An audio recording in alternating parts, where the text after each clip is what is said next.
এক নেকি নিয়ে দাঁড়ায় থাকবে কিয়ামতের মাঠে, হিসাব কিতাবের থেকে দূরে যেয়ে দাঁড়ায় থাকবে যে আমারে ডাকলেও যেন সবার শেষে ডাকে। আরেকজনের এক নেকি দরকার হবে, ও কিয়ামতের মাঠ ঘুরতে ঘুরতে ঘুরতে ঘুরতে ওর সামনে দিয়ে যখন যাবে তো ও ডাকবে, তোর এই দুরবস্থা কি জন্য? কতজনের কাছেই তো বললাম, কোনো কাজে দিল না। মাকে বললাম, বাবাকে বললাম, ভাইকে বললাম, বোনকে বললাম, স্ত্রীকে বললাম, সন্তানকে বললাম, আপনজনকে বললাম, বন্ধুকে বললাম, বান্ধবকে বললাম, কেউ দিতে রাজি হলো না। তোমার কাছে বইলা কি লাভ হবে? তো বলবে বলো, মনটা একটু হালকাও তো হইতে পারে। এক নেকি লাগবে, এক নেকি, তাইলে পাস। এক নেকি হইলে কি তো জ্যাবের থেকে বাহির করবে এক নেকি আর বলবে চল ল যা। এক নেকির লেগে চেহারার এই অবস্থা জানছে গা, বাবলোয়া বাগায়া দিবে। তো নেকি পায়া খুশিতে দৌড়াইতে দৌড়াইতে ছুটতে ছুটতে উঠতে উঠতে আসবে। আল্লাহ জিজ্ঞেস করবে এত খুশি? পায়া গেছি। কি? এক নেকি। তোরে এখানে নেকি দিল কে? আপনি ভাবছেন আপনিই আছেন, আর কেউ কিয়ামতের মাঠে নাই? তা আল্লাহ বলবে যা ওরে ডাইকা নিয়ে আয়। তো আসবে, ভাই চল, কিসে? আল্লাহ ডাকে, নেকিও দিলাম আবার বিপদও পড়লাম। এতক্ষণ তো দূরে দাঁড়ায় আসিলাম, ভালোই আসিলাম। তো যাবে, আল্লাহ জিজ্ঞাসা করবে নেকি দিলি কেন? তো বাবনিয়া বলবে, বাবনিয়া, বাপ বোঝেন? আসে না বাপ? আমাদের সমাজের কিছু মানুষ আছে, টাকা পয়সা বেশি হইলে বিভিন্ন দিক আছে, বাপ নিয়ে কথা বলে, ঠিক না? স্টাইলই চেঞ্জ, ঠিক না? তো ও বাপ নিয়েই বলবো, আমার কাছে আসি তো একটা, আমার কি কামে লাগবো? এই জন্য ভাবলাম নেকিটা নষ্ট করে লাভটা কি, ওর কাজে লাগবে, লাগায় দিলাম। তা আল্লাহ হাসবে আর বলবে আমার চেয়ে বড় দাতা হইতে চাস, তাই না? খুশ বিয়া দিয়া খি খাওয়াত খুলিল জান্নাত, দুইজনের হাত ধর, চল জান্নাতে।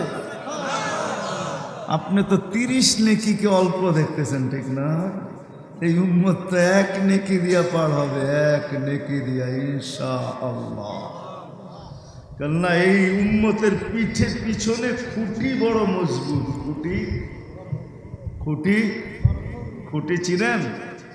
আগের খুঁটি, পিছের খুঁটি। বকরি নাচে খুঁটির বলে, আছে আপনাদের এখানে প্রবাদ বাক্য?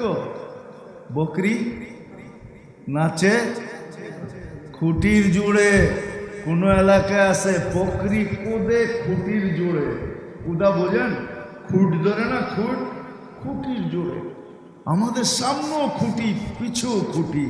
আল্লাহ রসুল বসে আনতার রব্বুল কারীম আনান নবিয়্যুর রহিম কাইফা তুদাইয়ু হাযিহিল উম্মাহ বাইনাল কারীম ওয়ার রহিম। ও আল্লাহ, শুরুতে আপনি, শেষে আমি, আগে আপনি রব্বে কারীম, পিছনে আমি উম্মতের আছি নবিয়্যুর রহিম, নবিয়ে রহিম। দুইয়ের মাঝে উম্মত জাহান্নামে চলে যাবে, তো যাবে কি করে? হায় হায়, এই উম্মত এক নেকি দিয়া পার হয়ে যাবে। এই জন্য আসেন, ভাবা উচিত আমাদের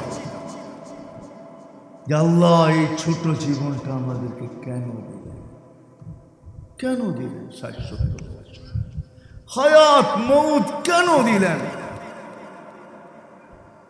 কার কখন হবে কারো জানা নাই। কখন কে মরবে, কখন কে আসবে, কখন কে যাবে। হায় হায় হায়, আফসোস। আমরা চিৎকার দিই নাই, কিন্তু ফেরেশতা আমাদের পক্ষে চিৎকার দিয়েছেন। মানুষের জন্য যখন আল্লাহ মৃত্যু নির্ধারণ করেন, তো ফেরেশতাদের চিৎকার বাহির হয়ে গেছে, চিৎকার।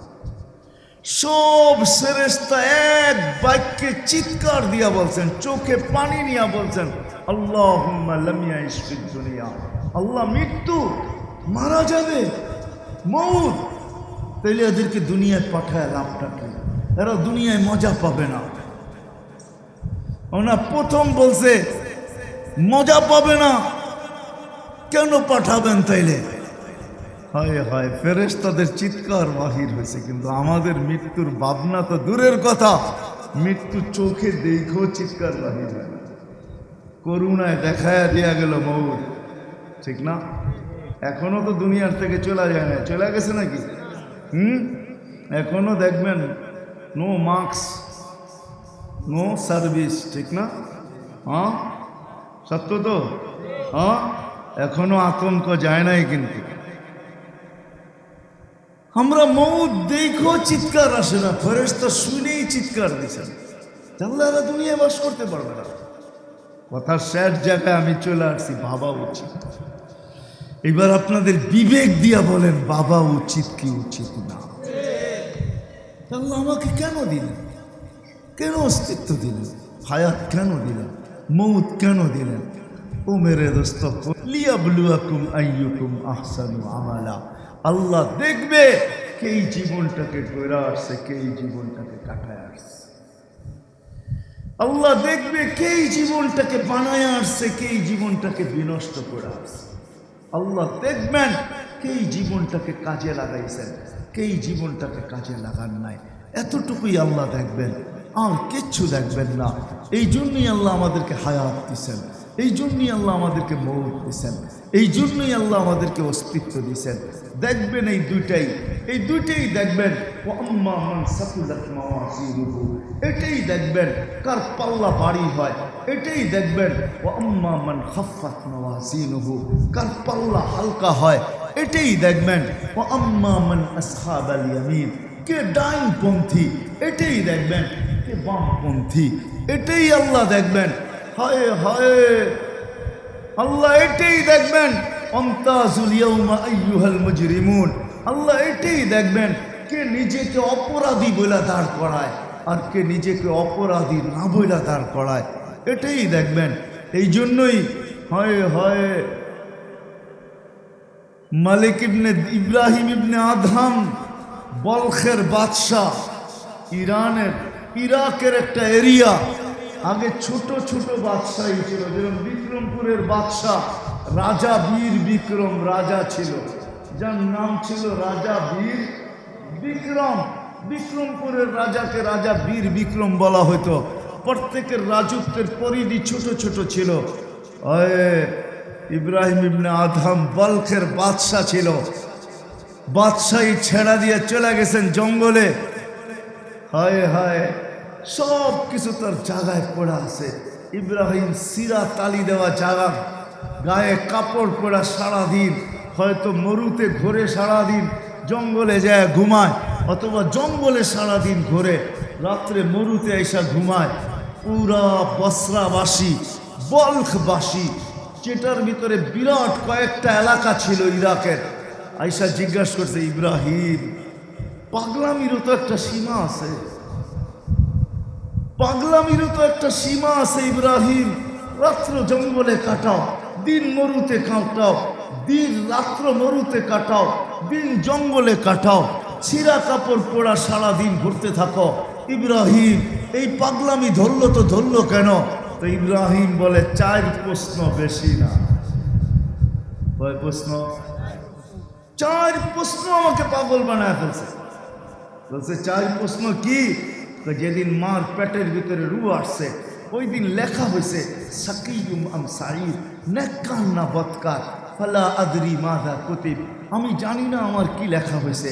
যেদিন রু বাহির করবে ওই দিন 2টা সম্বোধনের যে কোটা একটা সম্বোধন হবে। বলে 2টা সম্বোধন কি? বলে আইয়াতুহান নাফসুত তাইয়্যিব অথবা আইয়াতুহান নাফসুল খাবিস, পবিত্র রু বলবে অথবা অপবিত্র রু বলবে।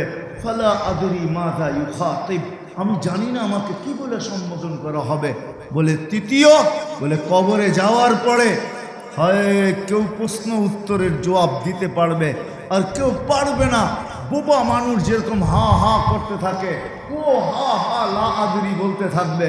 ফালা আদরি উচিত আমলাম উচিত, আমি জানি না জবাব দিতে পারবো কি পারবো না। বলছে তারপরে চতুর্থ, বলে কিয়ামতের দিন 2টাই দল হবে, তৃতীয় কোনো দল হবে না।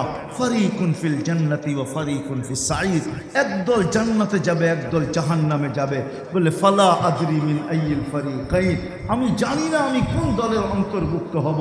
এই চার ভাবনায় আমাকে পাগল বানায় দিয়েছেন। তোমরা আমাকে যাই বলো না কেন, পুরা বসরাবাসী শোনার পরে বলতেছিল, ইব্রাহিম এতদিন তো তুমি একা পাগল ছিলে, এখন তো আমাদেরকে পাগল বানায় দিলা। বাস্তব সত্য এটাই। আসেন, আর লম্বা না করে আসেন। কেন দিছেন? আল্লাহ দেখবেন। আল্লাযী খালাকাল মাউতা ওয়াল হায়াতা লিয়াবলুয়াকুম আইয়ুকুম আহসানু আমালা।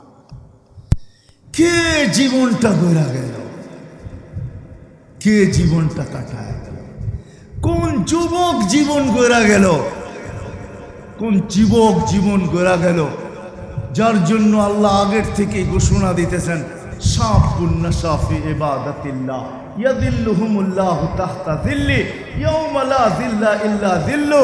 আল্লাহ বলে, যুবক কিয়ামতের দিন তোকে আরশের নিচে সুপার ডিলাক্স গ্যালারিতে বসাবো। শুরু হবে তোকে ডিলাক্স, সুপার ডিলাক্স গ্যালারিতে কিয়ামতের দিন বসাবো আমার আরশের নিচে। হায় হায় হায়। তারপরে তোকে দিব জান্নাত, যেইখানে তোর পুরা হবে সমস্ত চাহিদা। মা তাস্তাহি, যা তুমি চাবে তাই পুরা হবে। মা তাস্তাহি, যা মনে আসবে তাই পুরা হবে। যুবক যদি ভাবে গান, গানও হবে। নাচ, নাচও হবে। দুনিয়ার নাচ আর কি নাচ? জান্নাতের নাচ টানা 40 বছর চলবে। কথা কে নাচবে জানো? লাইট ছাড়া দেখা যায় না, এরকম, ঠিক না? আল্লাহর রাসূল বলছে, আঙ্গুলের এই পুর, এই মাথা যদি আকাশের নিচে এরকম রাখে, সমগ্র সৌর জগৎটা আলোকিত হয়ে যাবে।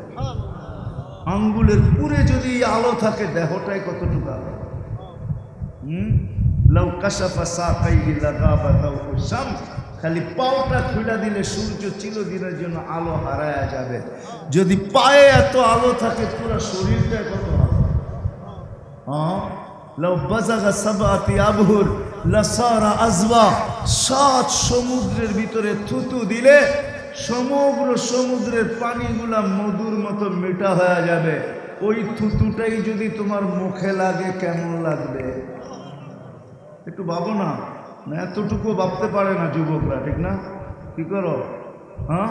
কেন সারাদিন পাবজি সাবজি দেখতে দেখতে তো সব ভাবনা শেষ হয়ে গেছে গা, ঠিক না? গান্দা দেখতে দেখতে ভাবনা শেষ। যার এক মুখের থুতু 7 সমুদ্রের পানি মধুর মতো মিঠা, ওটা যখন তোমার মুখে যাবে তো কেমন লাগবে? ভাবো না। যার এতটুক মুস্ক দ্বারা হাঁটু পর্যন্ত, কোমর পর্যন্ত আম্বার দ্বারা, কাঁধ পর্যন্ত বানাইছেন আল্লাহ জাফরান দ্বারা, উপরেরটা বানাইছেন কাফুর আল আবিয়া। 120 ফিট লম্বা হবে, চুলটিও 120 ফিট লম্বা হবে। কেমন দেখা যাবে? লেহেঙ্গার ঘের হবে 3 কিলোমিটার। লেহেঙ্গা চিনো? মেক্সি 3 কিলোমিটার। যেইখানে তাকাবে ওইখানে চেহারা দেখা যাবে। এইখানে লেখা থাকবে গেছে, আবার আইতেছে। কিন্তু যুবকরা পিছনে 14 তারিখ গেছে, ঠিক না? বুঝা লাইছে, যুবকরা বুঝছে 14 তারিখ কি। পিছনে গেছে গা, আবার সামনে আইতেছে 14 তারিখ, ঠিক না? আসবে না?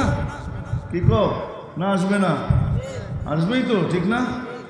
14 তারিখ বুঝো তো কি? কি 14 তারিখ মেসেজ দিছে একটা, দেখাইছে আর একটা, ঠিক না? মেসেজ দিছে ফুলের, খাড়ায় রয়েছে জুতা লয়া, ঠিক না? কি এরম তো হয়? এইখানে দেখা যাবে ভালোবাসা কতটুকু ওঠে। মনিটর থাকবে বুকের ভিতরে, উঠতে থাকবে 100তে 100 ভালোবাসা। বাড়বে, কমবে না। ওলা দেই না মাসি, বাড়বে, কমবে না। জান্নাতে যৌবন বাড়বে, কমবে না। দুনিয়ায় সব কমে, জান্নাতে সব বাড়বে। এই জন্যই তো পাগল ছিলেন সাহাবায়ে কেরাম। নারী পাগল, পুরুষ পাগল, যুবক পাগল, এমনকি বাচ্চা পর্যন্ত পাগল। আরে তুই পাগল হয়েছিস কেন?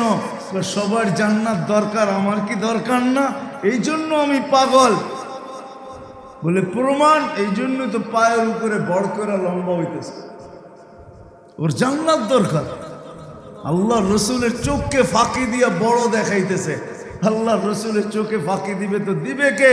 বলছে বেটা তুই ছোট, পায়ের উপরে বড় করে বড় হইলেই বড় হবি না, তুই ছোট। আমার এক যুক্তি শেষ, আর একটা যুক্তি আছে। সেটা কি? আমার ভাই থেকে আমি শক্তিশালী বেশি। বিশ্বাস না হয় মল্লযুদ্ধ লাগায় দেন। লাগায় দিছে মল্লযুদ্ধ যুক্তি মতো। বড় ভাইয়ের কাল গলার ভিতরে ধরা বলছে তোর জান্নাত হয়ে গেছে, আমার হইলে তোর কোনো অসুবিধা হবে না, তোরটা কমবেও না।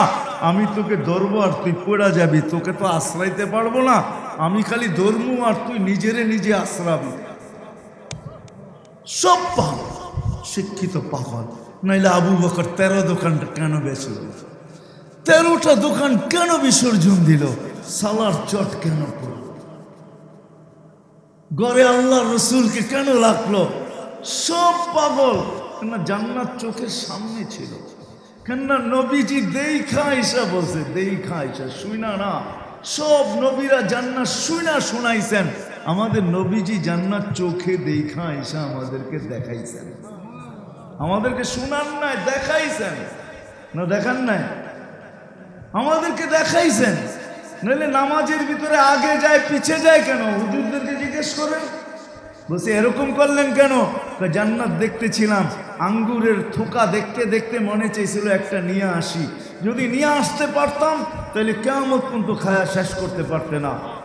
এটার ভিতরে বরকতই বরকত।